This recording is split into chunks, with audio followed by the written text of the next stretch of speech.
Assalamualaikum warahmatullahi wabarakatuh. Perkenalkan, nama saya Ranti Febrian Yolani dengan NIM 20046020 dari Prodi Pendidikan Sejarah.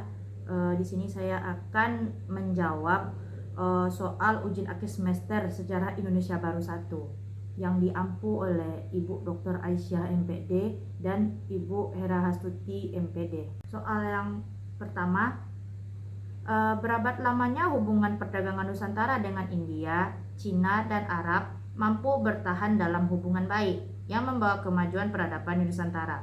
Akan tetapi, kenapa masuknya bangsa Barat memporak-porandakan Nusantara sehingga seolah Nusantara memasuki era kegelapan? Dikarenakan bangsa Barat tidak ingin Nusantara mengalahkan negara-negara Barat. Kita tahu bahwa negara-negara Barat tidak sekaya negara Indonesia. Negara Indonesia sangat beragam akan sumber daya manusia dan sumber daya alamnya. Berbeda dengan negara-negara Barat, sumber daya alamnya sedikit dan sumber daya manusianya juga sedikit, sehingga negara-negara Barat tersebut tidak mau Nusantara mengalahkan mereka, dan bangsa Barat tidak ingin hal itu terjadi. Maka dari itulah bangsa Barat ingin dan berusaha memporak-porandakan Nusantara agar tidak menjadi negara yang maju.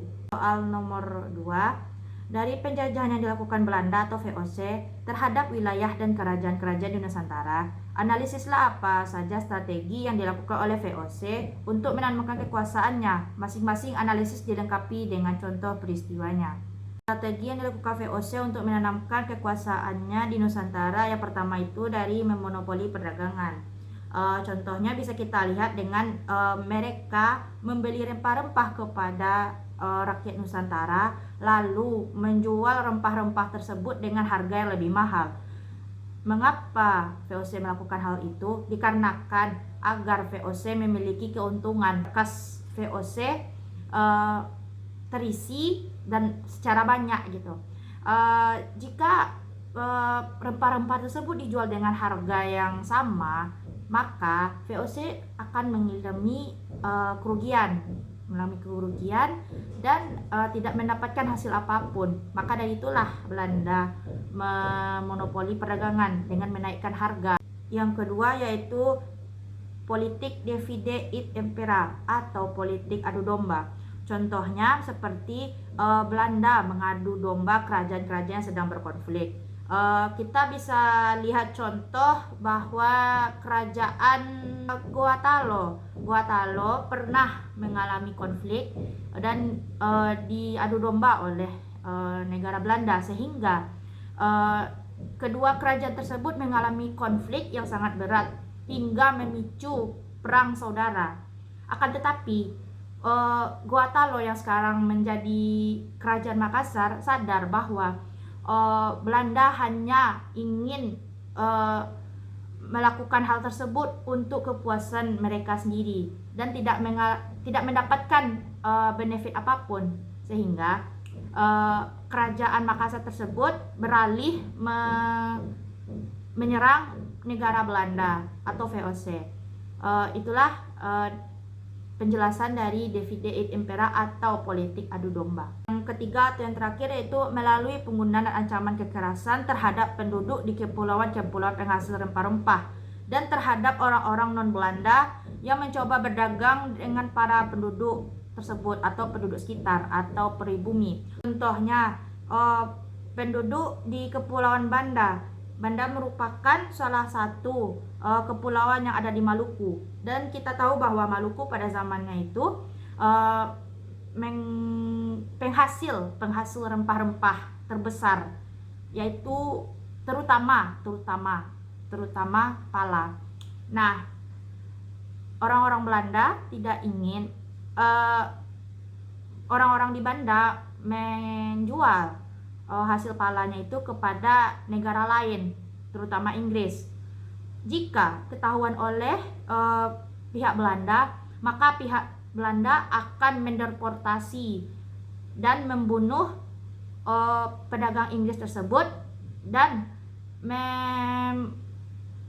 menutup seluruh populasi dan pulau-pulau tersebut dikerahkan ke perkebunan pala dan dijadikan pembantu-pembantu atau budak-budak pekerja. Yang ketiga, Kesultanan Aceh Darussalam merupakan satu-satunya kerajaan yang tidak terpengaruh oleh hegemoni VOC. Bahkan, Kesultanan Aceh selalu menang melawan VOC. Analisis berbagai faktor yang membuat kerajaan Aceh sedemikian hebat dan tangguh. Hal pertama yaitu Belanda tidak mempunyai informasi yang cukup mengenai wilayah Aceh. Yang kedua, para ulama dan rakyat Aceh terus-menerus menggempur Belanda untuk mundur dari wilayah Aceh.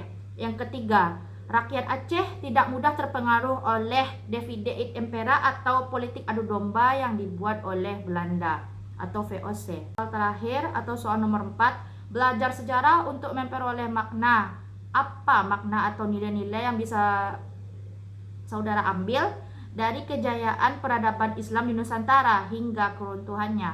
Kita tahu bahwa sejarah Islam merupakan sebagian dari pembelajaran sejarah.